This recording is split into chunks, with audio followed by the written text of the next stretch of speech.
Okay. You're saying they're brainwashing. Okay, you're saying these people that are experts in brainwashing is using the Department of Education to brainwash our children. Yes.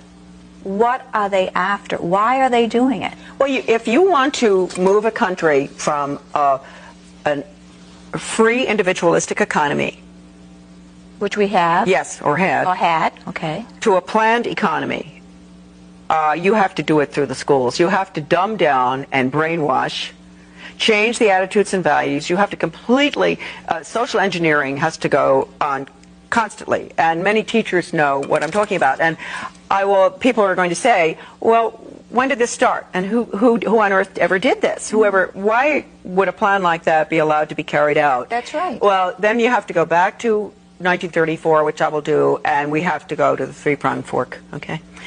So I do think that the watershed year, although you can go back to the early part of the century when the Rockefeller Foundation and the Carnegie Corporation were deeply involved in education, and that it was decided then that Carnegie would deal with the international part and Rockefeller domestic. They commissioned the American Historical Association to put together a study of the social studies, and they came up with lots of volumes, but I have one little volume, Conclusions and Recommendations for the Social Studies. And basically that little one is an original book. I wish I'd brought it with me.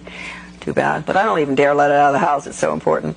It called for changing the United States through the schools from a free individualistic economy to a socialist, collectivized, planned economy in the New World Order. It says that in the book? Yes.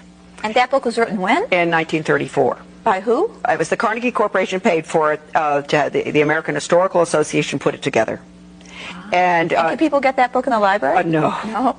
No, they can't.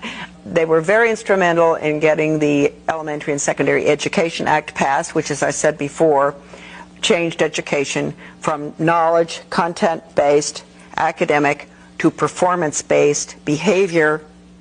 And from that time on, because that was necessary for what we're looking at now with school to work agenda is the planned economy is performance-based. So they're training workers. They're training not thinkers, not leaders. Exactly.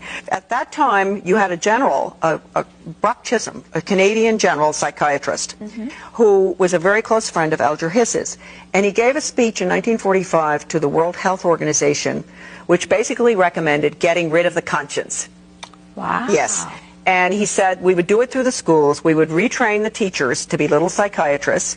He said it is an international system they're looking at. They're going to change the behavior of the children. They're going to change the teachers' training. They're going to do everything. He told them everything. And they didn't believe him? No, they just, well, you know what goes on.